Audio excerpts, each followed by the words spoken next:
بسم اللہ الرحمن الرحیم۔ فرمایا کہ دنیا کو دل و دماغ پر حاوی نہ ہونے دو۔ پھر آگے دوسرا جملہ ارشاد فرمایا کہ اس کے لیے وہ شخص مال و دولت جمع کرتا ہے، یعنی دنیا کے لیے وہ شخص مال و دولت جمع کرتا ہے جس کو عقل نہ ہو۔ ان احادیث سے در حقیقت یہ بتلانا مقصود ہے کہ اس میں ضرور رہو، یعنی اس دنیا میں ضرور رہو، لیکن اس کی حقیقت سمجھ کر رہو۔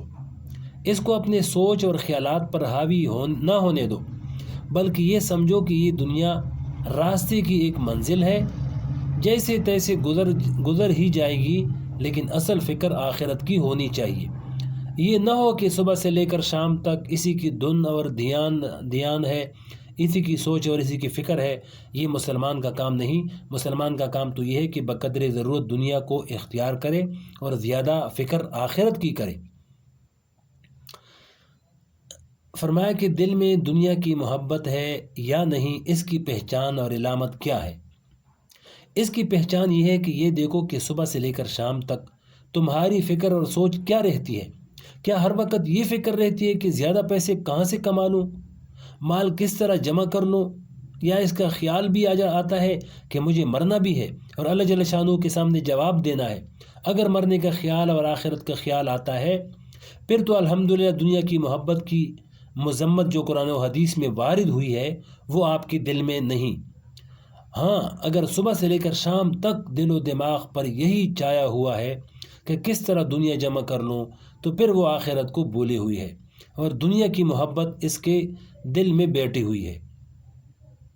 آگے فرمایا کہ ایک سبق آموز قصہ، حضرت شیخ سعدی رحمۃ اللہ علیہ نے اپنی کتاب گلستان میں ایک قصہ لکھا ہے کہ میں ایک مرتبہ سفر کر رہا تھا۔ سفر کے دوران میں نے ایک تاجر کے گھر میں قیام کیا۔ اس تاجر نے ساری رات میرا دماغ چاٹا اور اپنی تجارت کے قصے مجھے سناتا رہا کہ فلاں جگہ میری یہ تجارت ہے، ہندوستان میں فلاں کاروبار ہے، ایران میں فلاں چیز کا کاروبار ہے، خراسان میں فلاں چیز کا کاروبار ہے، وغیرہ وغیرہ۔ سارے قصے سنانے کے بعد آخر میں کہنے لگا کہ میری تمام آرزوئیں تو پوری ہو گئی، میری تجارت پروان چڑھ گئی ہے، البتہ اب مجھے ایک آخری سفر تجارت کے لیے کرنے کا ارادہ ہے۔ آپ دعا کر دیجئے کہ میرا وہ سفر کامیاب ہو جائے، تو اس کے بعد قناعت کی زندگی اختیار کر لوں گا اور بقیہ زندگی دکان پر بیٹھ کر گزار لوں گا۔ شیخ سعدی رحمۃ اللہ علیہ نے اس سے پوچھا کہ وہ آخری سفر کہاں کا ہے؟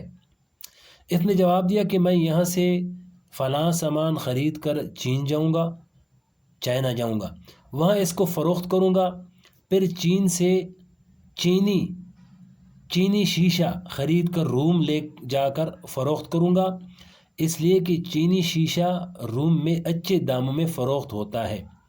پھر روم سے فلاں سامان لے کر اسکندریہ جاؤں گا اور وہاں اس کو فروخت کروں گا، پھر اسکندریہ سے قالین ہندوستان لے جا کر فروخت کروں گا اور ہندوستان سے گلاس خرید کر حلب لے جا کر فروخت کروں گا، وغیرہ وغیرہ۔ اس طرح اس نے ساری دنیا کے طویل سفر کا منصوبہ پیش کیا اور کہا کہ دعا کرو کہ میرا یہ منصوبہ کسی طرح پورا ہو جائے، تو اس کے بعد بقیہ زندگی قناعت کے ساتھ اپنی دکان پر گزار دوں گا۔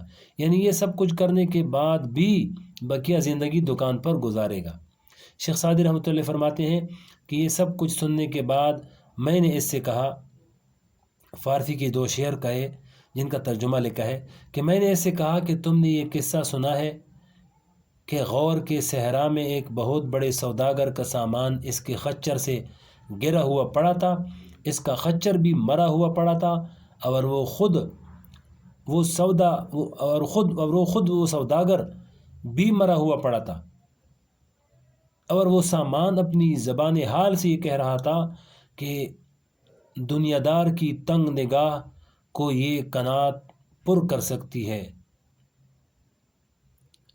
دنیا دار کی تنگ نگاہ کو یا قناعت پر کر سکتی ہے یا قبر کی مٹی پر کر سکتی ہے، اس کی تنگ نگاہ کو تیسری کوئی چیز پر نہیں کر سکتی۔ شیخ سعدی فرماتے ہیں کہ جب یہ دنیا انسان کے اوپر مسلط ہو جاتی ہے تو اس کے دل میں دنیا کے سوا دوسرا خیال نہیں آتا۔ یہ ہے حب دنیا جس سے منع کیا گیا ہے۔ اگر یہ حب دنیا نہ ہو اور پھر اللہ تعالیٰ اپنی رحمت سے مال دے دے اور اس مال کے ساتھ دل اٹکا ہوا نہ ہو اور وہ مال اللہ تعالیٰ کے حکام کی پیروی میں رکاوٹ نہ بنے بلکہ وہ مال اللہ تعالیٰ کے حکام بجا لانے میں خرچ ہو، تو پھر وہ مال دنیا نہیں ہے بلکہ وہ مال بھی آخرت کا سامان ہے۔